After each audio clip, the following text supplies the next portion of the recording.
Death of Cable TV. Lock it in. Can't get enough tugging? Go to extratug.com for exclusive Okay. content that YouTube won't I feel like I'm watching something that I shouldn't be watching. let me post, and also a bunch of other cool things. Okay, thank you.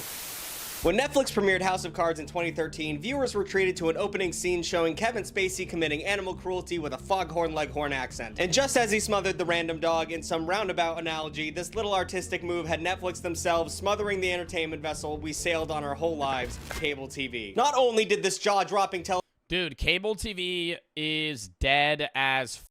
It will always be dead. The only thing that will ever stay alive on cable is news networks. That is it. The reason cable sucks is because it's like live streaming, but for something that you're not that interested in. Hey, I want to watch an episode of this. Oh, I can't. It's not on for 6 more hours. Oh, and sports, true. Facts. Yeah, like NFL, NHL. Yeah, that, I think sports and news is what it is cable TV. Outside of that, it's just get a streaming service. Get HBO or Hulu or Netflix. Peacock. Hell, AMC Plus. Who knows? television show all of us that cable television wasn't the only place you could go to nowadays for well-written, good television. It also showed that Kevin Spacey is really good at playing an evil person. Where Netflix fell off. Yo, Netflix actually does fucking suck. I thought about canceling my Netflix subscription for the first time in a while. I use Hulu the most. Hulu is fire. Hulu's sick. Cancel it, Joe. Give in. Bro, it's just like they have nothing. They have nothing. I need to watch Squid Games, though. That's the only thing that keeps Netflix alive is the originals. Because they don't have any good shit that's not theirs anymore. Outside of, like, random niche horror films. Tubi. Yeah, dude, Tubi has better shit. Yo, Brady, don't get into the Plex. I know. Yeah. Yeah, Brady got me. I'm okay. We're done talking about it. Anyways, the life and death of cable TV is something that I hold near to my heart. This isn't like hearing about how CDs took over cassettes or how DVDs took over VHS. This isn't some long gone technology that Gen Xers whine about. This is us. Like, we lived through this. We all saw what happened here. We all sat around the blue light. My ingrown toenails fucking hurting me. God damn it. Oh yeah, that's curved in there. That needs some digging. Somebody remind me before I end stream fucking 4 hours from now. TMI? Shut up. Campfire and watched cable TV die. But it wasn't always a joke of a medium. Cable TV on stream. Yo, chat, you ever pick out your ingrown toenail and get some toe cheese? Oh my God. Yo, that shit smells so bad. Yo, that's TMI. See, now we're getting it. You said TMI? I'm gonna give you TMI now. Sometimes when I dig out my ingrown toenails, bro, that like toe cheese comes out. Yo, it smells so bad. Like, dead ass. For a lack of a better term, was the balls. It was dope. With cable TV, consumers had access to hundreds of channels covering every topic imaginable, including a version of Comedy Central that didn't just air the same reruns of The Office all day, every day. We could just turn on the TV and watch the coolest music videos. Bro, I miss prime Animal Planet. Fucking 6 a.m., getting ready for school. I'm sitting there eating a bowl of fucking Fruity Pebbles and 2 Eggo waffles, and that Australian motherfucker's on the screen. All right. Right behind me, you can see a lioness sitting with her hubby, or whatever she calls him. I don't know what he actually sounded like. Yeah, Steve Irwin. Who was that motherfucker that would catch those fish? River monsters? Now that, was that Steve Irwin? Who was that? Did you know that if you pee in this water, there'll be a parasite that crawls up your wee-wee hole and eats your ball sack from the inside out? So let's hold hands and talk about everything that went right and wrong with cable television. And maybe realize at the same time that streaming is making every fucking... You know they ended the show because he caught every fish? Yeah, that's how fucking badass it is. He caught every interesting fish he could catch. They had to end the fucking show because my boy Jeremy Wade doesn't have anything else to fucking catch. He's caught it all. There's nothing else that's fucking scary for him to catch. There's that many fucking episodes. He's caught that many fucking fish. I remember there was one episode, his cameraman got struck by lightning, and they kept going. Editor, include I don't know if that's going to be copyrighted. Include the clip of him getting struck by lightning. And he's fucking laying in a kayak in the middle of the jungle, and he's like, oh, I think my boots held most of it. He's like, my head fucking hurts. Yeah, like, no shit, dude. You got struck by fucking lightning. So despite the fact that television is not outdated as we all think, I do think I have to explain a few things here. Like, cable TV and broadcast TV are not the same thing. These are different concepts. I know some of you are groaning at the fact that I have to explain that, but some people were born after 2007 and can operate a computer, so we have to go through these things. Broadcast TV uses public airways that can be picked up by basically any TV out there. You ever hear about those things called rabbit ears? Like those big sticks that would stick out of your TV and you'd have to adjust them to get channels? No, because I'm not 85 years old. That's broadcast TV, except they did stop doing that when they moved over to like the technology version of it, but whatever. It's like everyone's getting it for free. These include the NCIS and Dick Wolf cartel networks, CBS and NBC, for example. PBS also, which is why whenever you meet someone who was poor when they were a child, they don't know anything about SpongeBob, but they can... I remember my uncle used to tell me that he would sit and stare at the because TV wasn't on 24/7 when he was a kid. So he said he used to sit there and just watch like like until like TV turned on because there was just nothing. It was like they only ran shit from like 8 a.m. to like 8 p.m. or whatever. Broadcast survives via ad dollars from its highbrow art of the common television commercial. Cable television networks like Animal Planet still depend on ads, but they could do a little bit more, like show my kid self how various farm animals give birth. They don't use public airways and they require a subscription-based service. And the cable companies always operate with the highest ethical concern and are always really cool about that shit. Those subscriptions they have, they're not scams at all. Cable TV was revolutionary in its distribution of over-the-air programming. Nah, cable TV really is a scam because they always try to loop it in with other shit. To places with poor broadcast reception. This was dish TV. Like, there was no actual cable, but you put a disc on your roof that looked like an anal probe, and then you could enjoy the Yo, you ever at your friend's house and you're fucking throwing a football and you knock over their dish? I feel like that's like a relatable guy thing. Trying to hit the dish, and then you do, and then you're like, oh, fuck. You ever do some shit like that? Where you're like, or like, I mean, I've done it before with like a paintball gun where you're like shooting at stuff, and you're like, I'm not going to hit that. And then you do, and you're like, oh. Unless it was raining or snowing or it was a little too hot or a little too cold that day or the sun was out. The best thing about cable TV over broadcast was the specialty networks based on specific genres like science fiction or Guy Fieri. With cable networks catering to different niche audiences, the push to diversify. Fucking 2 a.m. I'm Guy Fieri. Welcome to Diners, Drive-Ins, and Dives. There was basic cable at first, and then there was more premium cable that let you swear a lot and show boobs sometimes. Usually side boob, but you could show boobs. And those two things were the coolest things a 5th grader could get his hands on. So it was always fun to go over a friend's house that had premium cable, and when their parents went to sleep, y'all watched boobs. It was fun. HBO was just the dopest place to watch the dopest shit imaginable while staying inside your home. It was a game-changing concept in the American media landscape. Home Box Office was founded in 1972, offering uncut and commercial-free movies, which was revolutionary.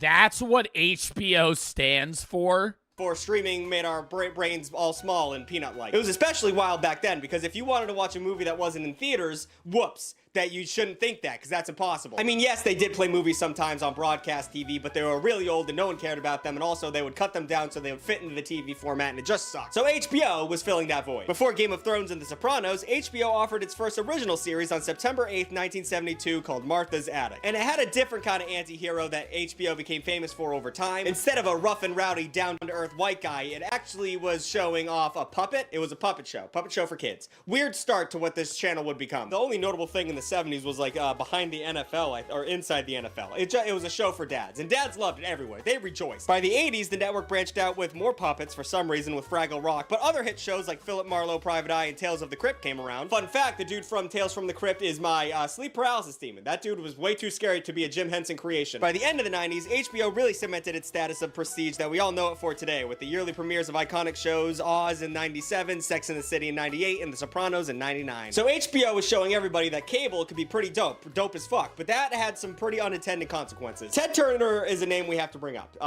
Ted Turner is a piece of shit. Nicknamed Terrible Ted and the Captain Outrageous, he became one of our biggest media moguls. His untreated manic brain created the 24-hour broadcasting model, whereas before the TV network... What, just trying to monetize everything? Dude, you know what I don't understand still as to how it, like, still runs? QVC. Those networks where they just show products all the time. Like, is that only... What is the average audience age of somebody watching QVC, like, them panning jewelry? What is that? See, dude, that's how old this shit is. You've never seen, like, Shark Tank? Like, QVC is like this. It's just a show where they pan products all the time. It's be like, today's value, and they'll show you how it works. Usually it's like a cooking appliance or jewelry or technology or a vacuum, and they're like, oh, look at how it cleans up this stain. Oh, you dropped red wine on your carpet. Oh, look at the magic wham cannon, pull it back up. And today you've got a sale for, it's normally $100, now you can get it for $5. You're stealing money out of my hands. Take it. Take it. Some shit like that. And it's like a sense of urgency. The sale's only on for another 2 minutes. Call in and buy it today. Or some shit like that. Like, who the fuck buys those? Who the fuck watches that? Network shut down at the end of the night. Which, one, is crazy that they used to be like, all right, that's TV. Good night. We're just going to play the American national anthem, and then we're just... That's just TikTok ads now? Yeah, dude. Literally. Whenever I see a TikTok ad and some dickhead this close to the screen... which is me normally, but anyways, they're this close to the screen. They're like, you guys are not going to believe the sale they have on these Snoopy hoodies. Just click right here. Just get it. And they're trying to get commission. I'm like, dude, if you buy a $7 hoodie, you're an idiot. That shit is going to be paper thin. That is going to be the worst hoodie you've ever worn in your entire life. If you buy any piece of clothing, if you buy any like crew neck, hoodie, sweatpants, and it's less than like $30, that shit's gonna suck. And also, nonstop TV programming, that was a good move. That hasn't had unintended consequences on the way we consume media and also get our information. That's not ruining how the American brain. Good job, Ted. Turner started his career by being a college dropout, a tale as old as time. He was thrown out of college for having a girl in his dorm room. Ted Turner then set his sights on building an empire by acquiring different TV stations. He got thrown out of college for having a girl in his bedroom. And airing things like secondhand programming and I Love Lucy and Bugs Bunny. Now, I know what you're thinking. Where did Ted Turner get all of this money? He dropped out of college and he was just acquiring TV stations? How would he do that? His dad was rich. You could have guessed it. His dad was rich. He had a bunch of billboards. He was a billboard media mogul. A lot of old school film fans hated Ted Turner's guts because he kept recoloring old black and white movies. Famous pile of creamed corn Roger Ebert referred to this desecration of old films as vulgarity of computerized graffiti gangs. I think Roger Ebert was a piece of shit. I don't like that guy, but he made a good point. You don't want to cross film fans. You don't want to get against the Letterboxd brigade. There's nothing more savage than a group of David Lynch fans heading for you. I fucking hate black and white movies, dude. Oh my god. Oh my god. Anything, if you're like, hey, you want to watch this film from 1945? No. No. Right? The only one that I could watch that's not in color is Mary Poppins in color. It is. What's the one that's not in color? I haven't even seen it in years. When did they come out with Mary Poppins? 1964. Jesus Christ. I remember when I was a kid, I used to have a crush on Mary Poppins. When I was like 7, 8 years old. Yeah, Wizard of Oz. Wizard of Oz starts in black and white. I still do. She's probably dead. In 1979, Turner established the TBS Superstation, a first of its kind, offering an independent TV region-specific TV station to cable and satellite TV subscribers. Schindler's List. I could watch Schindler's List. That's a good movie. Anywhere in the country. Soon there was an explosion of cable channels with offerings for just about everyone. Before MTV became a dumpster of just what Rob Dyrdek shits out every day, it gave the music industry an entirely new visual medium and majorly impacted the look of commercials and TV movies at the time. People were just trying shit in music videos, and that some of it worked out. People were like, hey, yo, let's make a movie that looks like that. VH1 was kind of like that. It was originally created to play music videos appealing to an older audience, but then they realized that older people couldn't give a shit about this thing. They don't care about music videos, so that's not working out. Then they shifted to reality programming like Behind the Music, I Love the Decade series, The Surreal Life, and the spin-off Flavor of Love. And they kind of ruined I didn't know reality series started that early. MTV by doing that, because then MTV started making reality shows, and that was the death of MTV. Sorry, Jersey Shore was fun, but that it was peak. This is over. I watched all of Jersey Shore with Brooke, and it was horrible. kind of content. Nickelodeon and Cartoon Network battle for supremacy to keep the attention of dumb children who just want to watch cartoons all day, aka me. And the children often picked a side. It was like a civil war. Rugrats versus Johnny Bravo. Every episode of Jersey Shore, dude. These motherfuckers want to go to the bar. And I'm not going because Johnny's there. And if I see Johnny, let's just say things are going to get bad. Just also imagine a bunch of Italian slurs that I technically could say as an Italian man from New Jersey, but I don't know the TOS on that. So just imagine a bunch of Italian slurs. Like all of them, right? In the midst of those things. I'm looking for some hot Jersey blank. Starts with a G. Don't say it. Don't say it. SpongeBob versus Ed, Edd and Eddy. Cow and Chicken versus all that. And I'm pretty sure Nickelodeon wins all of those battles, but those were cherry picked. ESPN gave sports guys the chance to watch a sport, then watch the highlights from that. Versus Pizza Head.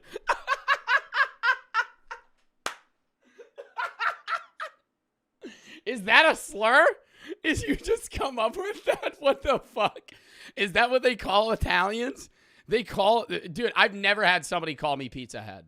I've never had somebody call me that. That's that sport, and then watch a guy talk about the highlights from that sport. Truly masturbation level television. Comedy Central gave us some of the most iconic television series of all time, like South Park, Chappelle Show, and Reno 911. Why doesn't anyone talk about Reno 911 anymore? It was such a good show. I just started watching that. It's pretty good. Adult Swim's impact on animation and comedy is, I've already talked about it way too much. And some cable channels gave us hyper-focused programming, like the world's most epic tank battles and Ancient Aliens, both airing on History Channel, which doesn't make a lot of sense, but it was fun. We were having fun. Spike TV and G4 were channels for dudes and I think the biggest thing, oh, dude, I remember Spike TV. Is that where they had those storage hunter shits there? Anyways, I think part of the problem of cable TV dying isn't even just streaming services. It's the lack of kids going to cable TV at a young age, right? Like when I grew up, I would watch Disney Channel, Disney XD, Nickelodeon, right? Fucking Cartoon Network. Nobody does that anymore.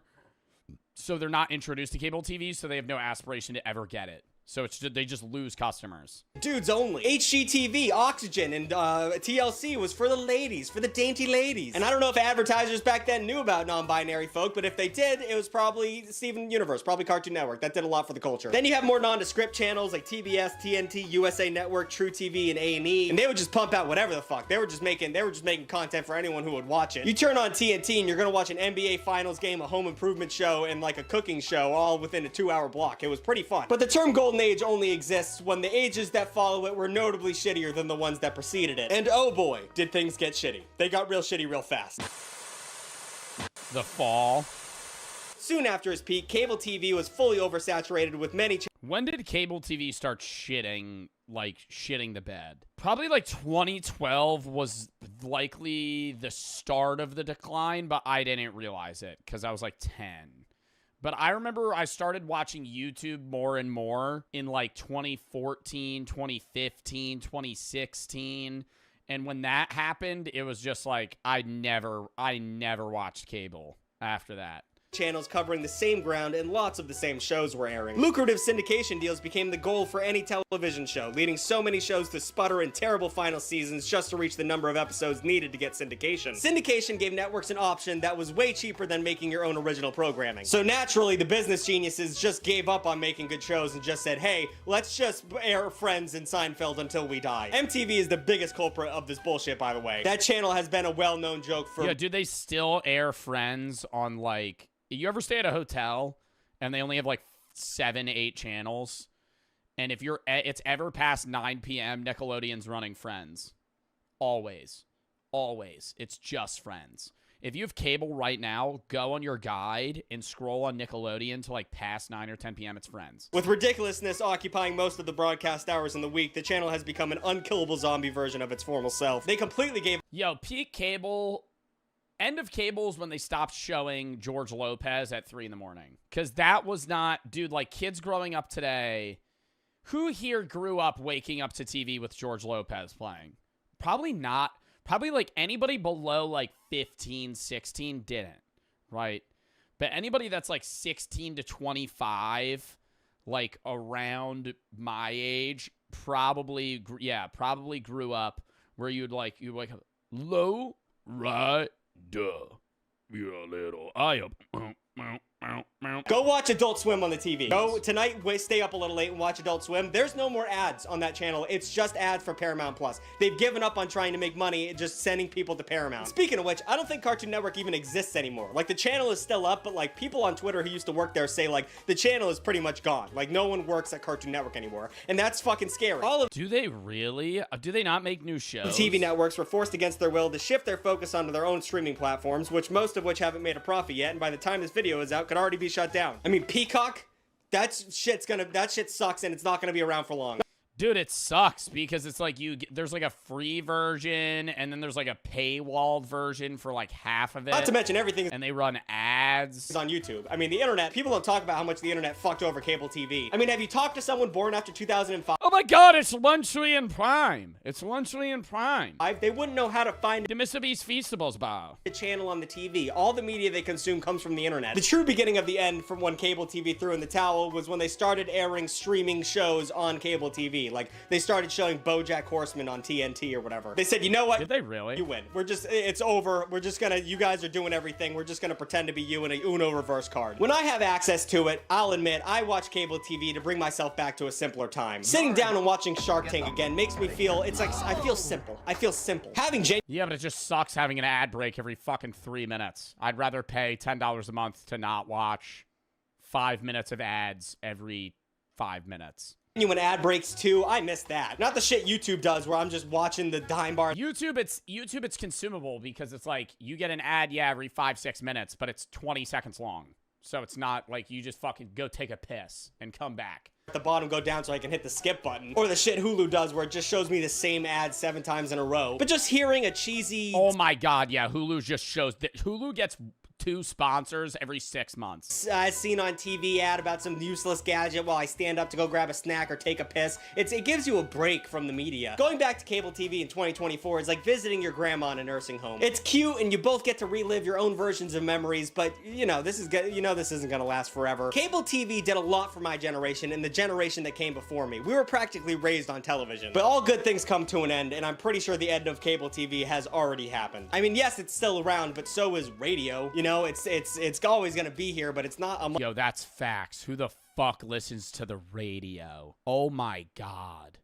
Do y'all listen to the radio? I don't know the last time I turned on my fucking car to the radio. I just plug that shit in, put on Spotify. Or I just sit dead silent. Sometimes I'll do a fucking 30-minute drive, just raw dog that shit, dude. Just fucking zone out. I teleport. Moneymaker. But who knows? If streaming keeps going the way it's going, we might all have to go back to cable because it's almost as bad. New videos every... Okay, radio during the winter, though, is kind of fire. That was probably last time. Radio during the holidays, I'll look up holiday radio channels, and then I'm like, it's like cold outside. You hop in your car, turn on the heat.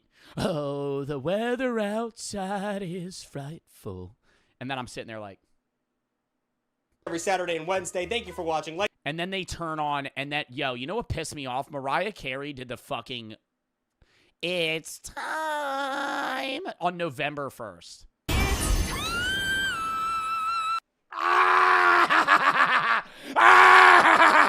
Fuck! All right, chat, it is fucking time.